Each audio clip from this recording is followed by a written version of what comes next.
Wait. Somebody read it. She's in. She's in!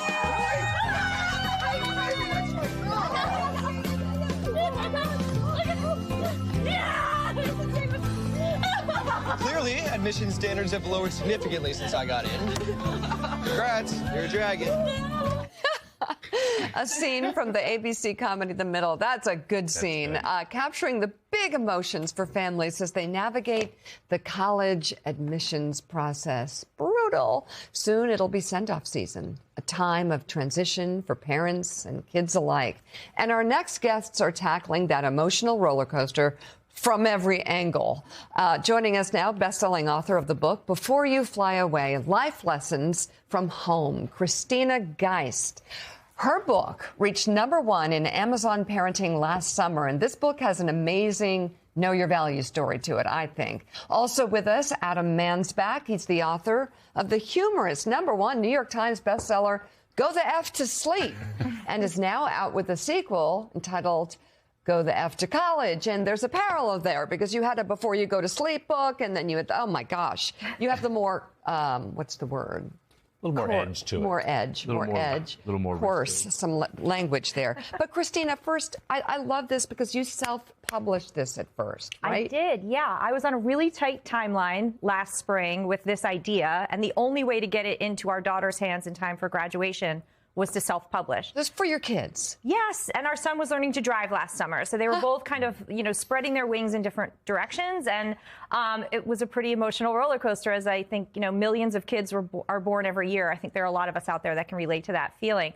So I self-published because really of timeline limitations, and then a gift book publisher called Andrews McMeel, which is based in the Midwest, came along last summer and said, hey, we'd like to give you, real distribution. So I'm kind of back at it again, and hopefully we can create something that every year stands the test of time. So every year. You know the story, Mika, that Christina wrote this for our daughter, Lucy. It was just meant to be something to give to her, and then I said, and we all agreed, this should be seen by more people. So she self-published it, sold, I think, 14,000 copies or something, and then this publisher came along and said, hey, we'd like to put this out ourselves and make it kind of an annual thing. Such a self-starter, such a side hustle, so many good stories there. Yeah. So let's talk about the other side of this, Adam, which is your book. We have to, the numbers are staggering on your first book, which was Go the F to Sleep, which was a bedtime book for young children.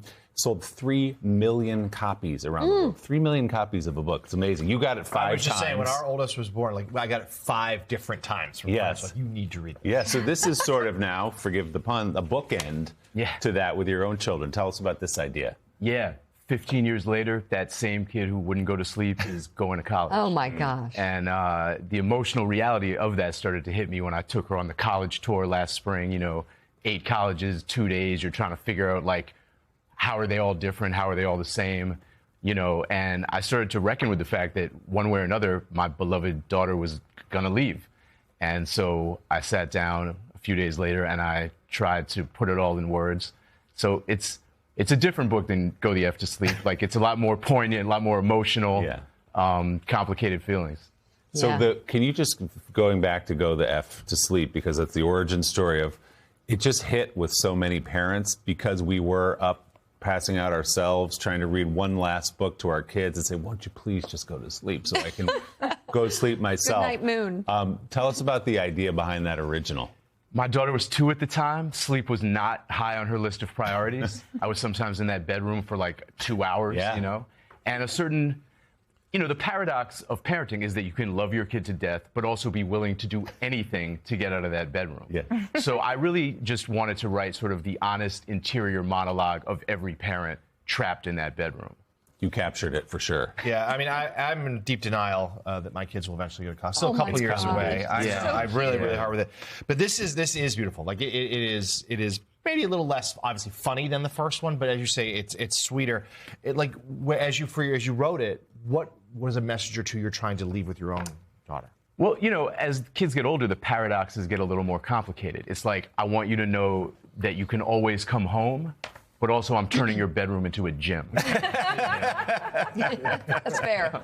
I'm feeling the through line here is these books are not just for the kids you're trying to speak to, but it's very much for us, the parents who are trying to let go. When I first read this, Christina, all the messages that you're sending to your daughter and then ultimately your son heading out the door, I'm like, I wish I'd said that. I wish I'd said that. I wish I said that. But you still can. I mean, this is good for college graduates, too. Yeah, I have heard. That's the beauty of sort of being on the second round with this, is I've heard from so many families who are giving it to adult children. Yep.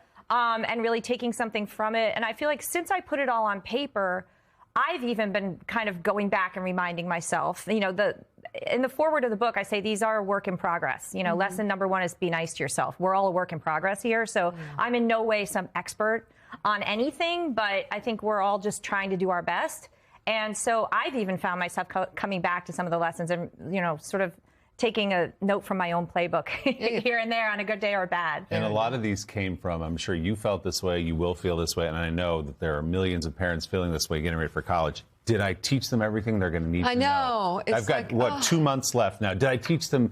And we had these almost tense, weird moments where we'd be last summer before our daughter went to college. We'd be sitting at dinner, and I'd say to Lucy, cut that bite one more time. She's like, yeah, I know how to cut my food, but you're almost panicked, right, about getting everything into them before they go off into the world. Yeah, and I think what's funny is when you look at Adam's book and mine, they're really saying a lot of the same thing, which is, you know, I love you so much. I'm ready for you to go out in the world. In his book, he says explicitly, no powder, no pills, don't black out. You know, in mine, I'm saying recklessness and regret go hand in hand.